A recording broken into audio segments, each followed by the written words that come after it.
Hi guys, I hope you all are doing very well. Guys, first of all, I'm really sorry that I wasn't able to make the video for long. मेरी थोड़ी आज तबीयत ख़राब है और क्या करूँ, मेरी तबीयत थोड़ी ख़राब चलती रहती है, जैसे कि तुमने काफ़ी सारी वीडियोस में देखा होगा। और मैंने क्यों तबीयत ख़राब में वीडियोस नहीं बनाई, उसका रीज़न ये है क्योंकि पहले जो मैंने वीडियोस बनाई हुई हैं, आई थिंक F5 की वीडियोस हैं, जहाँ पे मेरा थोड़ा सा गला ख़राब था एंड मैंने वो वीडियोस बनाई थी। तो काफ़ी बच्चों का कमेंट ये आया था कि सर जब गला ख़राब हो या तबीयत ख़राब हो आप वीडियोज़ मत बनाया करो, हमें फिर प्रॉब्लम होती है पढ़ने में। तो मैं नहीं चाहता था कि तुम्हें कोई पढ़ने में प्रॉब्लम हो, इसलिए आई वेटेड कि मेरी तबीयत एक बार बेटर हो जाए ताकि मैं वीडियो बना सकूँ। अभी भी पूरी ठीक नहीं है। एनीवेज गाइस, तो let's start with the chapter guys, chapter number 18 which is capital structure. तो गाइस एक छोटी सी चीज़ before I start this chapter, जो तुम्हारा चैप्टर नंबर 19 है गाइस, ठीक है, वो चैप्टर है तुम्हारा रेशोज़। और ये जो चैप्टर है, ये चैप्टर मैं तुम्हारे को इस प्लेलिस्ट में नहीं करवाऊंगा, मतलब F9 की प्लेलिस्ट में तुम्हें ये चैप्टर नहीं मिलेगा। ये चैप्टर तुम F7 या F5 किसी में से भी कर सकते हो, दोनों में ये सेम चैप्टर है, accounting ratios. I am pretty sure कि तुम F9 फर्स्ट टाइम ये सब्जेक्ट नहीं उठा रहे, I mean like skill level का, this is not your first paper because no one recommends it. तो आई बिलीव कि ये तुम्हारा सेकंड थर्ड पेपर होगा। F5 और F7 तुमने करा होगा, नहीं करा तो कोई बात नहीं, उन चैप्टर्स के अंदर तुम्हें अकाउंटिंग रेशोज़ चैप्टर मिलेगा, वो रेशोज़ पढ़ लेना। ये F5, F7, F2, F3 सब में हमने जो रेशोज़ पढ़ा था ये वही है, ठीक है। तो रेशोज़ पढ़ लेना, इसके क्वेश्चंस कर लेना, तुम्हें चैप्टर समझ आ जाएगा। I will not be doing this ratios chapter in this video, in this playlist, sorry, ठीक है। चलो गाइस, नेक्स्ट जो चैप्टर आता है हमारा, दैट इज कैपिटल स्ट्रक्चर। अब इस चैप्टर में गाइस हम पढ़ने के वाले हैं कैपिटल स्ट्रक्चर में। So guys, capital structure what simply says, so capital is, this is your business. So what is capital? Capital is like कि how much money is invested into the business. Business में तीन तरह से पैसे invest होते हैं।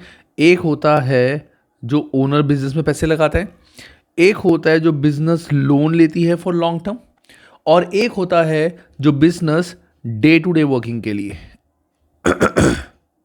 Day to day working, और we can also call it working capital. Working capital और डे टू डे के लिए जो बिजनेस पैसे लेती है, that is called working capital. जैसे फॉर एग्जांपल क्रेडिट पे हमने सामान परचेज किया, पेबल्स हमने 1 महीने 2 महीने के लिए बैंक से लोन लिया, so those are like for working capital, daily requirement. तो कैपिटल स्ट्रक्चर सिंपली मीन्स कि बिजनेस में ओनर का और बाहर वालों का कितना पैसा लगा हुआ है, इनके बीच में कितना डिफरेंस है। बाहर वालों का पैसा ज़्यादा तो नहीं है, ओनर का पैसा ज़्यादा है कि कम है, और अगर बाहर वालों का पैसा ज़्यादा है तो क्या होगा, ओनर का पैसा ज़्यादा है तो क्या होगा। जैसे फॉर एग्जांपल, अगर बाहर वालों का पैसा ज़्यादा है तो उस केस में हमें हर साल फिक्स इंटरेस्ट देना पड़ेगा, तो कंपनी इज़ बाउंड टू पे fix interest on this loan, मतलब कंपनी की फिक्स कॉस्ट बढ़ गई। और अगर कैपिटल ज़्यादा होगी तो उसमें ऐसा सिनारियो तो नहीं है कि फिक्स देना है, लेकिन अगर ज़्यादा प्रॉफिट हुआ तो हमें डिविडेंड भी ज़्यादा देना पड़ेगा। So there are lot of options in this chapter, जो lot of things in this chapter that we will be covering, ठीक है। तो यही है हमारा कैपिटल स्ट्रक्चर का मतलब। तो धीरे धीरे इस चैप्टर को पढ़ते हैं और एक एक पॉइंट पढ़ के उसका मतलब समझते चले जाते हैं। तो गाइस, जो सबसे पहला हमारा टॉपिक यहाँ पे आता है, that is called operating gearing. So what is operating gearing? So operating gearing का मतलब क्या होता है गाइस? हमारा जो बिजनेस होता है, बिजनेस, इसमें 2 टाइप की कॉस्ट इन्वॉल्व होती हैं। एक होती है हमारी वेरिएबल कॉस्ट, एक होती है हमारी फिक्स कॉस्ट। वेरिएबल कॉस्ट कौन सी कॉस्ट होती है? That changes according to changes in sales. जैसे पर यूनिट कॉस्ट, कि पर यूनिट जो मेरा खर्चा है, अगर मैं एक शर्ट बनाता हूँ तो एक शर्ट को बनाने में मेरा, लेट से डॉलर की बात करूँ तो $3 एक्सपेंस आता है। तो अगर मैं 100 शर्ट बनाऊंगा तो $300 का खर्चा होगा, 1000 शर्ट्स बनाऊंगा तो $3000 का खर्चा होगा। I am not talking about कि पर यूनिट खर्चा चेंज हो रहा है, दैट मीन्स इन टोटल मैं जितने यूनिट्स बनाऊंगा उतना मेरा वेरिएबल कॉस्ट जो है वो चेंज होती जाएगी। यूनिट्स बढ़ेंगे तो वेरिएबल कॉस्ट बढ़ेगी टोटलिटी में, यूनिट्स कम होंगे तो वेरिएबल कॉस्ट कम होगी, that is variable cost changes according to the changes in sale. दूसरा आता है हमारा fix cost. Fix cost is that does not change according to changes in the sale. Sale change में हमारा फिक्स कॉस्ट में कोई चेंज नहीं आता, चाहे 1 यूनिट बिके, चाहे 100 यूनिट बिके या बने, चाहे 1000 यूनिट बने, हमें तो फैक्ट्री का जो रेंट है, लेट्स से इट इज़ $10,000, हमें तो $10,000 ही पर मंथ देना है, चाहे उस महीने में एक प्रोडक्ट बना के बिके, चाहे 100, चाहे 1000, that is called fix cost. तो बिजनेस में ये दो टाइप की कॉस्ट होती हैं। अब सबसे पहला जो हमारे इसमें गियरिंग आता है, that is called operating gearing. So what is operating gearing? Operating gearing means कि हमारा जो फिक्स कॉस्ट है वो वेरिएबल कॉस्ट से कितना ज़्यादा कम या कितना उससे ज़्यादा है। दैट इज़ मतलब proportion of fix cost over variable cost. कि हमारी लेट से अगर वेरिएबल कॉस्ट हम 100 यूनिट बना रहे हैं तो वेरिएबल कॉस्ट कितनी हमारी 300 और फिक्स कॉस्ट हमारी है 10,000। तो 10,000 upon 300, 10,000 divide by 300 which is 33 times. 33 times, that means हमारी जो फिक्स कॉस्ट है it is 33 times the variable cost. That is called operating gearing. So operating gearing is the measure of extent to which firms' operating costs are fixed rather than variable, and this affects level of business risk in the firm. जितना ज़्यादा हमारी fix cost होगी उतना ज़्यादा हमारा risk होगा। Risk कैसे होगा? देखो गाइस, सिंपल सी बात है। अगर मैंने 100 यूनिट बनाए एक महीने में, ठीक है, तो इतनी मेरी कॉस्ट आई। हद से हद मैं कितने के सेल कर दूंगा? ये मैं सेल कर दूंगा 600 के, 1000 के टोटल, इससे ज़्यादा के तो सेल नहीं कर पाऊंगा ना। लेकिन मेरे को फिक्स कॉस्ट तो 10,000 देनी है। दैट मीन्स देखा जाए तो मेरे को 9,000 का यहाँ पे लॉस हो गया, क्योंकि चाहे सेल हो चाहे ना हो मुझे ये खर्चा तो करना है। अगर सेल बहुत ही कम हुई और ये फिक्स खर्चा मुझे करना पड़ गया तो ये तो मेरे लिए एक प्रॉब्लम हो जाएगी। मैं कहाँ से खर्चा पे करूँगा, क्योंकि मेरा सामान ही नहीं बिका। जैसे कोविड के टाइम में लोगों ने सामान नहीं बनाया। कोविड के टाइम में क्या हुआ? People were not able to produce even the goods. तो वहाँ पे जो उनकी वेरिएबल कॉस्ट थी, वेरिएबल कॉस्ट वो कम होती चली गई। क्यों? जब प्रोडक्ट बनाया ही नहीं तो रॉ मटेरियल क्यों परचेज करना है, लेबर को पैसे क्यों देने, तो वेरिएबल कॉस्ट भी कम होती चली गई। लेकिन जो उनकी फिक्स कॉस्ट थी दैट वाज कांस्टेंट, कि आपको इतना रेंट तो पे करना है, जो लोन लिया हुआ है उस लोन पे इतना इंटरेस्ट आपको देना ही देना है, वो कम नहीं होगा। तो फिक्स कॉस्ट की वजह से बहुत सारी फर्म जो थी वो एडिशनल लॉसेस में चली गई। सो दैट इज कॉल्ड कि हम ऑपरेटिंग गियरिंग से ये चेक करते हैं कि fix cost in proportion of variable cost कितनी ज़्यादा है, क्योंकि जितनी ज़्यादा होगी उतना ज़्यादा हमारा रिस्क होगा। और एक चीज़ हमने पढ़ी है कि higher the risk higher the reward. यहाँ पे रिवॉर्ड भी हमारा ज़्यादा होगा। कैसे देखना अभी। देखो मैं तुम्हें एग्जाम्पल देता हूँ। अगर मैं बोलूं कि मैंने 100 यूनिट बनाए हैं, ठीक है, या मेरी लेट्स से, चलो इन्हीं की इलस्ट्रेशन करते हैं, इलस्ट्रेशन करके हमें समझ आएगा अच्छे से। इलस्ट्रेशन से डिटेल में समझाऊंगा। तो हमें ऑपरेटिंग गियरिंग का जो फॉर्मूला बताया हुआ, there are 4 formulas. First is fix cost upon variable cost, second is fix cost upon total cost, third is percentage change in EBIT upon percentage change in revenue, and 4 is contribution upon EBIT। ठीक है, earning EBIT means earning before interest and tax. तो normally जो हमारा formula use होगा वो इन दोनों में से कोई भी यूज़ हो सकता है। तो नॉर्मली हमारा fix cost upon variable cost या fix cost upon total cost के टोटल कॉस्ट में कितने परसेंटेज या कितने टाइम्स हमारी फिक्स कॉस्ट है। टोटल कॉस्ट मतलब fix cost plus variable cost. ठीक है, चलो इसका क्वेश्चन देखते हैं। क्वेश्चन करके इसको अच्छे से समझेंगे और बहुत अच्छे से हमें चीज़ समझ आ जाएगी। So question is 2 firms have the following cost structure. Firm A, इसकी सेल्स है इतनी, वेरिएबल कॉस्ट है इतनी, फिक्स कॉस्ट है इतनी, ये है इसका earning before interest and tax $1। ठीक है, फर्म बी है, उसकी सेल्स है 5, वेरिएबल कॉस्ट है इतनी, फिक्स कॉस्ट है इसकी इतनी और EBIT। देखो अब दोनों की सेल सेम है, दोनों फर्म की सेल जो है हमारी दोनों की 5 है और दोनों का earning before interest and tax दोनों का सेम है 1। लेकिन फर्म ए की वेरिएबल ज़्यादा है, फिक्स कम है। दैट मीन्स यहाँ पे हमारा रिस्क कम है, क्योंकि variable is more, fix is less. That means risk is less. Risk कम होने का मतलब क्या है कि प्रॉफिट के चेंजेस में, प्रॉफिट अगर चेंज होगा तो वहाँ पे बहुत ज़्यादा फर्म को फ़ायदा या नुकसान नहीं होने वाला।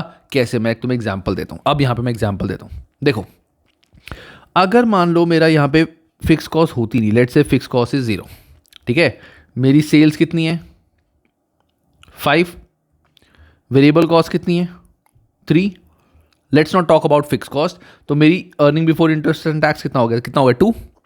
अब अगर मैं सेल्स अपनी 10% से बढ़ाता हूँ, ध्यान से देखना, मैंने सेल्स 10% से बढ़ाई तो ये होगी मेरी 5.5. Variable cost will also change according to sales. Variable cost will also change according to sales. तो 3 plus 10%, that means variable cost मेरी 3.3 होगी. मैंने बताया था ना, variable cost changes according to sales. तो 5.5 माइनस 3.3, सो मेरे EBIT कितनी हो गई? 2.2. EBIT कितना हो गया मेरा गाइस? 2.2. दैट मीन्स मेरी जो कॉस्ट है, मेरा जो प्रॉफिट है, प्रॉफिट भी मेरा अप्रॉक्सीमेट 10% से बढ़ रहा है. पहले प्रॉफिट था 2, अब हो गया 2.2. दैट मीन्स प्रॉफिट भी सेल्स के अकॉर्डिंग मेरा बढ़ रहा है. तो अगर मेरी सेल्स बढ़ेंगी उसके अकॉर्डिंग प्रॉफिट भी बढ़ेगा सेम प्रोपोर्शन में, और अगर सेल्स कम होंगी तो प्रॉफिट भी उसी प्रोपोर्शन में कम होगा. थोड़ा बहुत फर्क पड़ सकता है, क्योंकि ज़रूरी नहीं है कि वेरिएबल कॉस्ट बिल्कुल इतनी ही हो, थोड़ा बहुत फर्क पड़ सकता है.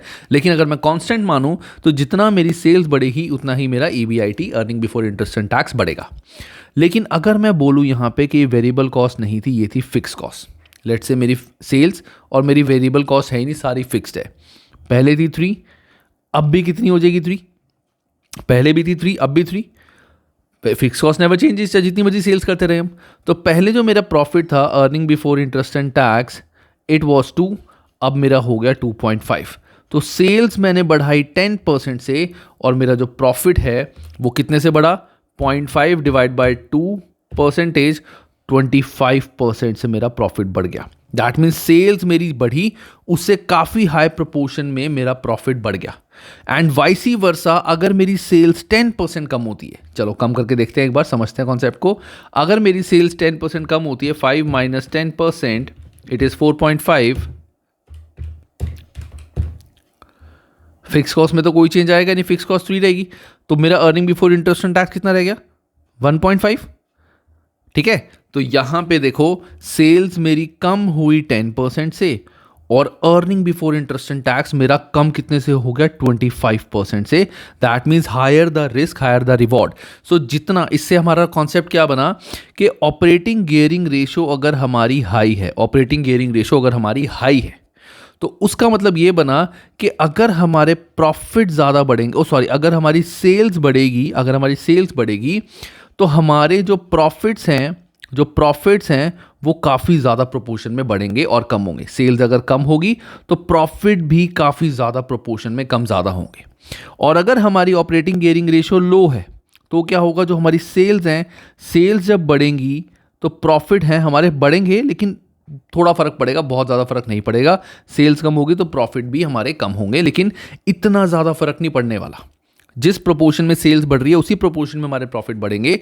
लेकिन अगर ऑपरेटिंग गियरिंग रेशो बहुत ज़्यादा हाई है तो हमारा अलग इंपैक्ट होगा. बढ़ा प्रॉफिट, तो प्रॉफिट बहुत ज़्यादा बढ़ेगा. सेल्स कम हुई तो प्रॉफिट बहुत ज़्यादा कम होने वाला है.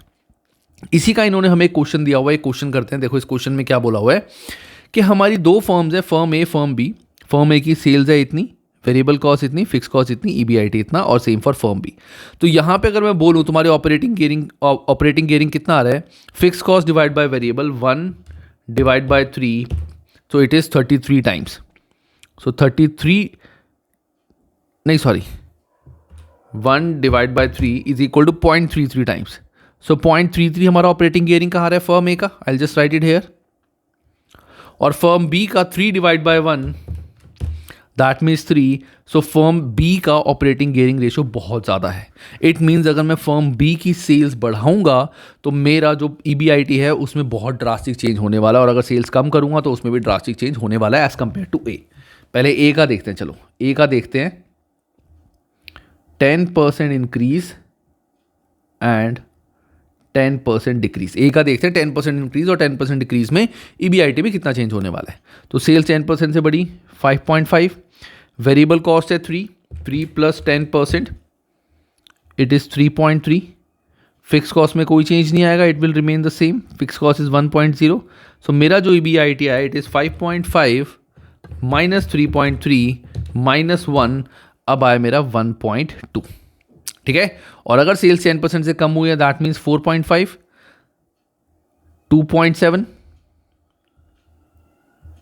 फिक्स कॉस्ट तो 1 रहेगी. So that means 4.5 minus 2.7 minus 1, so that means 0.8. 0.8। अब देखो मेरी यहाँ पे 10% से सेल बढ़ी है, तो देखते हैं प्रॉफिट कितना बढ़ा है। सो it is 1.2 minus 1 that is 0.2। सो 0.2 से बढ़ा है, 0.2 divide by 1 into 100 that means मेरा 20% से प्रॉफिट बढ़ा है। मैंने अगर सेल 10% से बढ़ाई है तो 20% से प्रॉफिट बढ़ा है। ऐसा नहीं है बहुत ज़्यादा परसेंटेज से बढ़ा है, थोड़ा सा डिफरेंस है। मैंने बताया था थोड़ा सा डिफरेंस रहता ही है क्योंकि फिक्स कॉस्ट कुछ ना कुछ तो है, ठीक है। और अगर मैंने सेल्स कम की है तो यहाँ पे 20% से मेरा प्रॉफिट कम हुआ है। तो यहाँ पे 20% से प्रॉफिट बढ़ा है, यहाँ 20% से प्रॉफिट कम हुआ है। This is in case of firm A, जब हमने उसकी सेल्स 10% से बढ़ाई और कम की। अब बात करते हैं हम फर्म बी की। दोनों सिचुएशन में फर्म बी देखते हैं। हमने ये पढ़ा था कि फर्म बी का ऑपरेटिंग गियरिंग बहुत ज़्यादा हाई है। इट मीन्स कि सेल्स के चेंज होने की वजह से इसके प्रॉफिट्स में बहुत ड्रास्टिक चेंज होने वाला है। देखते हैं, कोई बात नहीं। हाँ, इसका याद रखना, इसका इससे कोई रिलेशन नहीं है अभी के लिए। इस पार्ट का कि 0.33 है तो प्रॉफिट में क्या चेंज होगा, उसका इससे कोई रिलेशन नहीं है अभी। चलो, सो इसकी थी 5, अब होगी 5.5, यहाँ पे होगी 4.5, 1 प्लस तो 1.1, 1 माइनस 10%, 10% इंक्रीज, 10% डिक्रीज तो 0.9। फिक्स कॉस्ट पहले भी थी 3, अब भी है 3। अब देखते हैं क्या चेंज आया। सो 5.5 minus 1.1 minus 3, so it is 1.4। वहाँ पे है 4.5 माइनस 0.9 माइनस 3, यहाँ पे है 0.6, ठीक है, 0.6। तो व्हाट डज दिस मीन कि यहाँ पे अगर मैं रेशो निकालूँ, वैसे तो क्वेश्चन में बोला हुआ कि हमें सिर्फ इंक्रीज का इम्पैक्ट देखना है, मैंने दोनों का देख लिया, तुम्हें बता दिया। सो पहले थी 1, अब होगी 1.4। सो दैट मीन्स 0.4 डिवाइड बाय 1%। तो अगर हम देखें 0.4 डिवाइड बाय 1%, इट इज़ 40%। यहाँ पे मेरा कितना चेंज आया, 40% से मेरी जो earning before interest and tax है वो बढ़ गया। तो जितना जितना मेरा प्रॉफिट बढ़ता रहा, और अगर मेरा प्रॉफिट सेल्स कम हुई 10% से, सो प्रॉफिट में देखो कितना चेंज आया। प्रॉफिट पहले था 1, अब है 0.6, तो 0.4 से चेंज हुआ है, तो 40% से मेरा प्रॉफिट कम हो गया। इट मीन्स अगर मेरी ऑपरेटिंग गियरिंग ज़्यादा होती है तो प्रॉफिट में उतना ज़्यादा इम्पैक्ट पड़ता है। जितने ज़्यादा प्रॉफिट्स होंगे जितने ज़्यादा सेल्स होगी उतने ज़्यादा प्रॉफिट बढ़ेंगे और काफ़ी हायर परसेंटेज से बढ़ेंगे, ठीक है। This is called operating gearing. तो इसका मतलब क्या होता है, अगर हमारी फिक्स कॉस्ट बहुत ज़्यादा हाई है, it's a very risky situation. Risky कैसे कि अगर हमारे प्रॉफिट बहुत ज़्यादा हुए, सेल्स बहुत ज़्यादा हुई, सेल्स काफ़ी ज़्यादा हाई हुई, फिक्स कॉस्ट तो उतनी रहेगी, सेल्स बहुत ज़्यादा है, तो firm tend to earn huge profits, earning before interest and tax. लेकिन अगर फर्म के फिक्स कॉस्ट बहुत ज़्यादा कम है, जैसे मैंने बोला था फिक्स कॉस्ट कम है, फिक्स कॉस्ट कम है फर्म के और वेरिएबल कॉस्ट ज़्यादा है। मतलब ऐसा नहीं है कि वेरिएबल कॉस्ट कम है, ये मैं नहीं कह रहा हूं कि फिक्स कॉस्ट कम है तो वेरिएबल कॉस्ट भी कम है, नहीं, हम इन दोनों को कंपेयर कर रहे हैं साथ साथ। याद रखना, दिस इज अ कंपैरिजन। अगर फिक्स कॉस्ट बहुत ही कम है और अगर वेरिएबल कॉस्ट बहुत ज़्यादा है, उस केस में अगर फर्म की सेल बढ़ेगी तो प्रॉफिट भी बढ़ेंगे, लेकिन बहुत ज़्यादा हाई परसेंटेज से नहीं बढ़ेंगे। और अगर सेल कम होगी तो प्रॉफिट भी काइंड ऑफ थोड़े नियर बाय परसेंटेज से ही कम होंगे, ठीक है। ये होता है हमारा operating gearing. It is comparison of fix and variable. अगर फिक्स ज़्यादा है, वेरिएबल कम है तो रिस्की है, फिक्स कम है, वेरिएबल ज़्यादा है, so it is less risky. याद रखना, if fixed is high and variable is low, it is very risky because operating gearing काफ़ी high होगी। and if fixed is low and variable is high, तो वहाँ पे it is less risky, zero risk नहीं है, less risky है, operating gearing यहाँ पे कम होगी। इस चीज़ को याद कर लो, फिर मैं तुम्हें आगे वाला पार्ट कराता हूँ। सो गाइस, जो हमारी नेक्स्ट इशू आती है that is financial gearing. So financial gearing ratio तुमने टर्म शायद काफ़ी जगह पे पढ़ी हो, ठीक है, मैं रेफरेंस नहीं दूंगा तुमने कहाँ पढ़ी है, बट काफ़ी जगह पे पढ़ी होगी। सो फाइनेंशियल गियरिंग बेसिकली हमारी क्या होती है, this is debt upon equity. So debt मतलब आउटसाइडर्स लोन, कि आउटसाइडर्स को हमें कितने पैसे देने, और इक्विटी मतलब ओनर्स फंड के ओनर का कितना पैसा है। तो इक्विटी के अंदर क्या क्या आता है, इक्विटी के अंदर हमारा share capital plus reserves plus profits, ये सारे आते हैं हमारे इक्विटी में। और डेट के अंदर हमारा क्या क्या आता है, loan, debentures, these all are called debts. अभी हम पढ़ेंगे इसको डिटेल में भी, ठीक है। तो फाइनेंशियल गियरिंग, जैसे ऑपरेटिंग गियरिंग हम ये बताते हैं कि फिक्स कॉस्ट को हम कंपेयर करते हैं अपने वेरिएबल कॉस्ट से, वैसी फाइनेंशियल गियरिंग में हम डेट को कंपेयर करते हैं अपने इक्विटी से। मतलब जो पैसे हमने बिजनेस में टोटल लगाए हुए हैं, बिजनेस में दो तरह के पैसे लगते हैं, एक होता है ओनर का पैसा और एक होता है आउटसाइडर का पैसा। तो आउटसाइडर का कितना ज़्यादा पैसा लगा हुआ है over owners money, that is called हमारी फाइनेंशियल गियरिंग। क्योंकि जितना ज़्यादा ओनर का पैसा लगा होगा उतना बिजनेस सेफ रहेगा, और जितना ज़्यादा बाहर वालों का पैसा लगा होगा उतना बिजनेस रिस्की होगा। क्यों? क्योंकि सेम जैसे हमने ऊपर रेशो पढ़ी थी, कौन सी, हमने ऑपरेटिंग रेशो पढ़ी थी, ऑपरेटिंग लीवरेज, उसमें क्या था, ऑपरेटिंग गियरिंग में हमने क्या पढ़ा था, जितना ज़्यादा हमारा फिक्स कॉस्ट होगा उतना ज़्यादा हमारा रिस्क बढ़ेगा। इनडायरेक्टली यहाँ पे जितना ज़्यादा हमारा आउटसाइडर का पैसा होगा बिजनेस में, उतना ज़्यादा हमें इनको इंटरेस्ट पे करना पड़ेगा, क्योंकि आउटसाइडर को तो हम इंटरेस्ट पे करते हैं। अब इंटरेस्ट पे करेंगे, interest is a fixed expense, हर साल हमें इंटरेस्ट देना ही देना है, चाहे प्रॉफिट हो चाहे loss.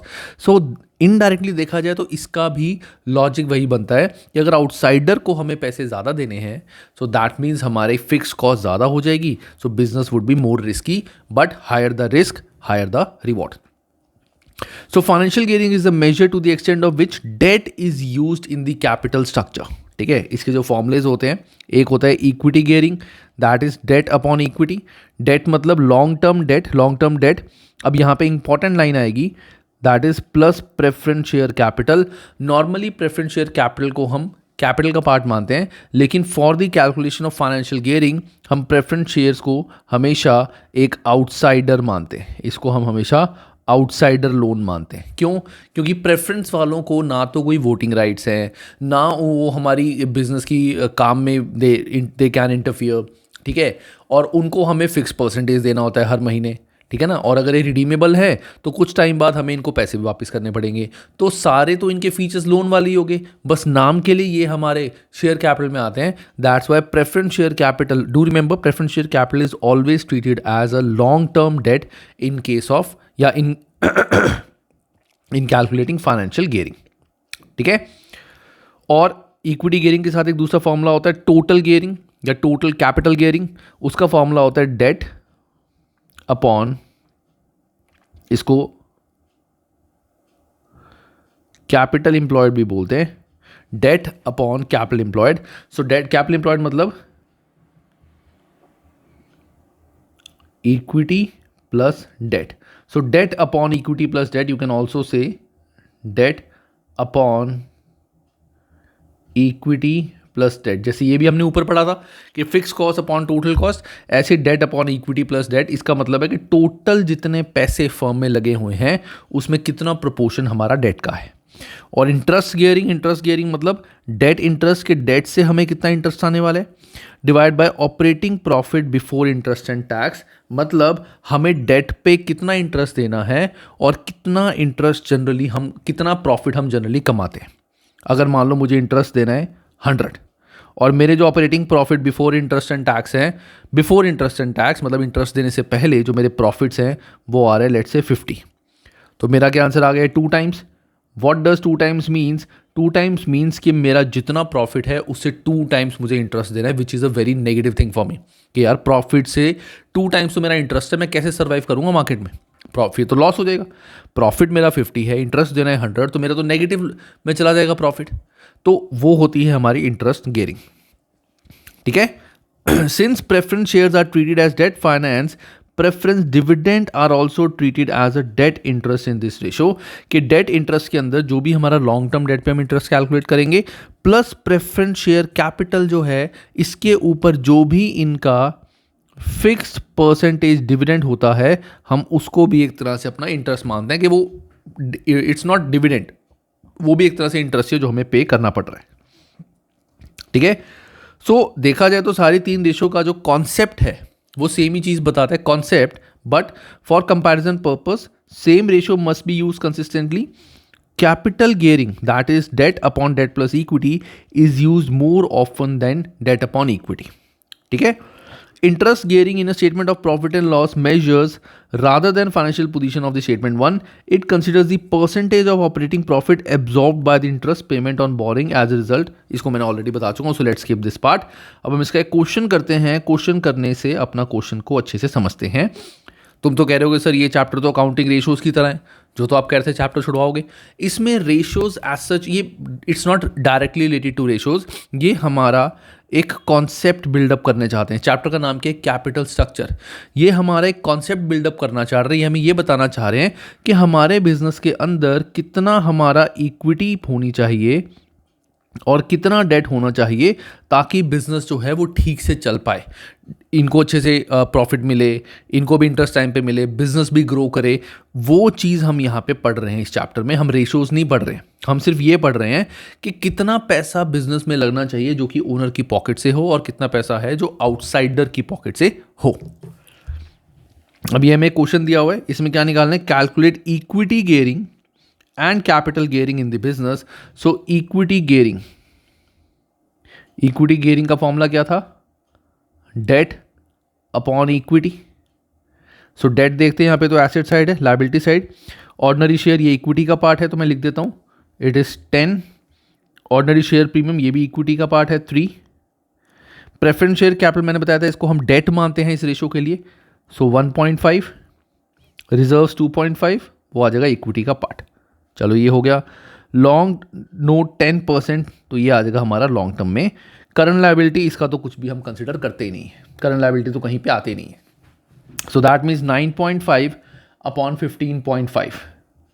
So 9.5 divide by 15.5 is equal to 0.612 so this is 0.6129. इसका मतलब है कि (1) इसको I can say like this कि जो मेरी इक्विटी है उसका इतना टाइम्स मेरा डेट है, तो डेट इज 0.6219 (1) के. इक्विटी अगर 1 है तो डेट इतना है, मतलब इक्विटी से कम है डेट. अगर ये रेशो 2:1 होती कि अगर 1 मेरी इक्विटी है तो 2 मेरी डेट है, तो ये हम इसको इस तरह से बता सकते हैं इक्विटी गियरिंग. या फिर अगर इसको बताना है तो इसको इतने टाइम्स भी बोल सकते हो, इतने टाइम्स भी बोल सकते हो, या वैसे it's totally up to you. Percentage में भी बोल सकते हो. तो इट इज़ 61.29% कि जितना हमारा टोटल इक्विटी है उसका 61.29% हमारा डेट है. In any way you can say it, in any way. ठीक है. नेक्स्ट है हमारा capital gearing. So capital gearing का फॉर्मूला क्या होता है हमारा? It is debt upon equity plus debt. यहीं से देख लेते हैं. 1.5 प्लस 8. सो इक्विटी मेरी 10 प्लस 3, या टोटली कर लेता हूँ, sorry, 9.5. So 10 plus 3 13, 15.5 equity plus debt 9.5. So 15.5 plus 9.5 it is 25. So 9.5 divided by 25 it is 0.38.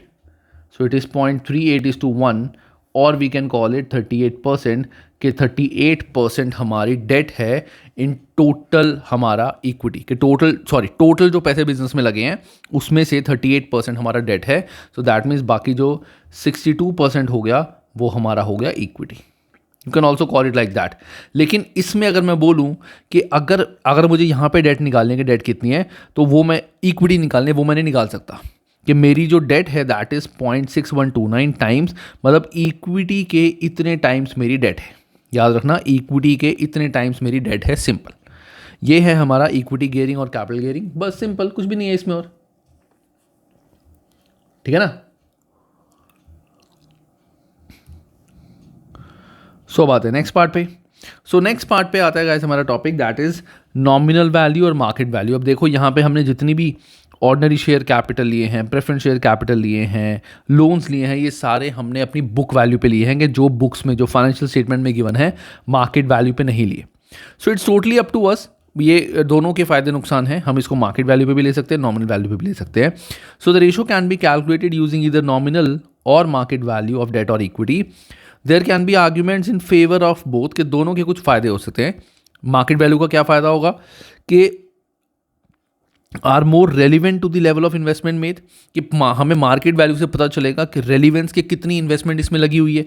हमने बैलेंस शीट में देख लिया कि $100 इन थाउजेंड्स के हमारे प्रेफरेंस शेयर्स हैं, बट एक्चुअली में कितना पैसा लगा? हो सकता है हमने इनसे डिस्काउंट पे हमने डिबेंचर्स इशू करे हो सकता है हमने इनसे $90 लिए हो सकता है ना हमने इनसे $90 लिए हो, तो हमें पैसे तो $90 आए, लेकिन बुक में तो वैल्यू 100 ही आएगी। तो वहाँ पे वो चीज़ हमें नहीं पता चलती, वो मार्केट वैल्यू से पता चलती है।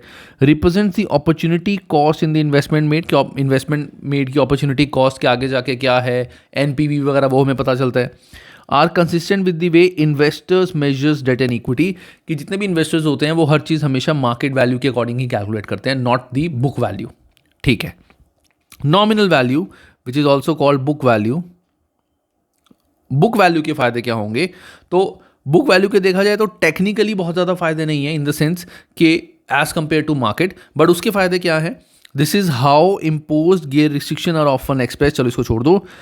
Not subject to sudden change due to market factors. Market में अगर प्राइसिंग में बहुत ज़्यादा चेंजेस आ गए, शेयर का प्राइस बहुत ज़्यादा बढ़ गया, बहुत ज़्यादा कम हो गया, जो कि फ्लक्चुएट होता रहता है, तो बुक वैल्यू में फ़र्क नहीं पड़ने वाला।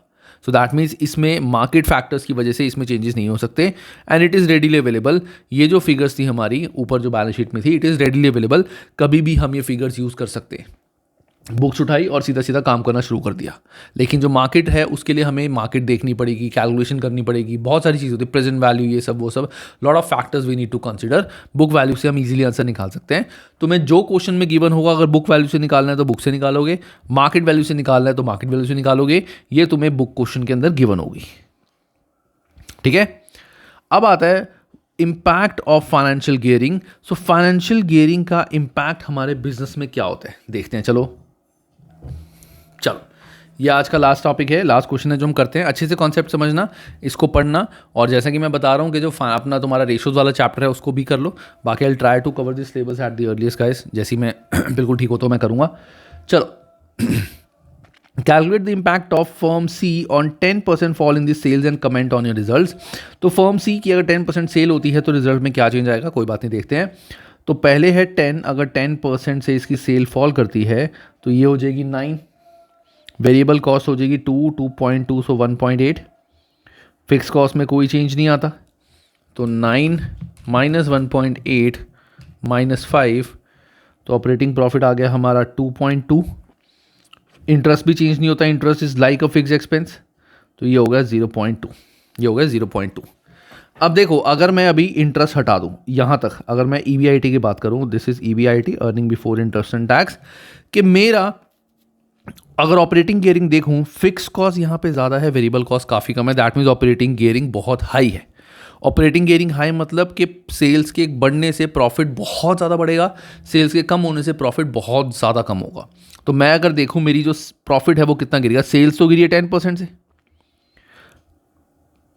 मेरा EBIT कितना गिर गया यहाँ पे देखो, EBIT 3 से हो गया 2.2, दैट मीन्स 0.8 का फर्क पड़ गया। सो 0.8 डिवाइड बाय 3%, दैट मीन्स 26.67 से मेरा EBIT गिर गया। सेल्स गिरी मेरी कितनी, 10%, और 26.67 से मेरा EBIT गिर गया। क्यों? क्योंकि यहाँ पे जो मेरी ऑपरेटिंग गियरिंग रेशो थी, it is high. Operating gearing ratio मतलब फिक्स कॉस्ट वेरिएबल कॉस्ट से काफ़ी ज़्यादा है, तो इसीलिए मेरा देखो EBIT में काफ़ी ज़्यादा चेंज हुआ है। अब अगर मैं बोलूं सीधा profit before taxation, profit before taxation में कितना चेंज हुआ है, तो इट विल बी पहले था 1, अब है 0.2, दैट मीन्स 0.8 डिवाइड बाय 1%, तो मेरा 80% से मेरा प्रॉफिट बिफोर टैक्सेशन कम हुआ है। देखो ध्यान से, 3 फिगर्स हमारे पास आ गई। 80% से मेरा डिक्रीज हुआ है प्रॉफिट बिफोर टैक्सेशन। अब यहाँ से मुझे क्या पता चला कि 10% सेल्स के गिरने की वजह से मेरा EBIT भी काफ़ी गिर गया, और PBT, प्रॉफिट बिफोर टैक्सेशन, तो बहुत ज़्यादा गिर गया है। क्यों इतना ज़्यादा फर्क पड़ा प्रॉफिट बिफोर टैक्सेशन में? क्योंकि एक तरह से इंटरेस्ट भी हमारा फिक्स एक्सपेंस होता है। इंटरेस्ट देखा जाए, it is like a fix expense. तो फिक्स एक्सपेंस ऑलरेडी हमारा इतना था, प्लस एक नया फिक्स एक्सपेंस और आ गया, तो टोटल फिक्स एक्सपेंस देखा जाए तो फिक्स एक्सपेंस और ज़्यादा हो गया। तो फिक्स एक्सपेंस का ज़्यादा होना मतलब ऑपरेटिंग गियरिंग ज़्यादा होना, इसका मतलब हमारा प्रॉफिट और ज़्यादा परसेंटेज से कम होना। सो यहाँ पे एक एनालिसिस क्या बन सकता है कि हमारा अगर मैं इंटरेस्ट को हटा दूं, if I remove interest from here, interest को हटा दूं, तो मेरा जो चेंज आ रहा है दैट इज़ 26.67%। लेकिन इंटरेस्ट के आ जाने की वजह से अब मेरा प्रॉफिट बिफोर टैक्स 80% से कम हो रहा है। तो देखा जाए तो 53.33% जो मेरा गिर रहा है प्रॉफिट जो मेरा 53.33% गिर रहा है EBIT से ज़्यादा। EBIT तो इतना गिरा है और प्रॉफिट बिफोर टैक्सेशन इतना गिर रहा है, तो एडिशनली ये सिर्फ इंटरेस्ट की वजह से गिर रहा है। This is because of interest factor कि हमारा जो प्रॉफिट है बहुत ज़्यादा गिर रहा है। तो लॉजिक यहाँ पे क्या हो गया, वही, क्योंकि interest is also a fix expense, ये भी फिक्स एक्सपेंस है। Just because of this fix expense, high fix expense, हमारे प्रॉफिट में बहुत ज़्यादा चेंजेस आ रहे हैं। ठीक है, ये होता है हमारा इम्पैक्ट ऑफ फाइनेंशियल गियरिंग कि इसने फाइनेंशियल गियरिंग मतलब लोन ज़्यादा लिया हुआ था, मतलब इंटरेस्ट इसको ज़्यादा पे करना पड़ रहा था। सो इंटरेस्ट ज़्यादा पे करना पड़ रहा था, इस वजह से इसके प्रॉफिट में बहुत ज़्यादा चेंज आया है।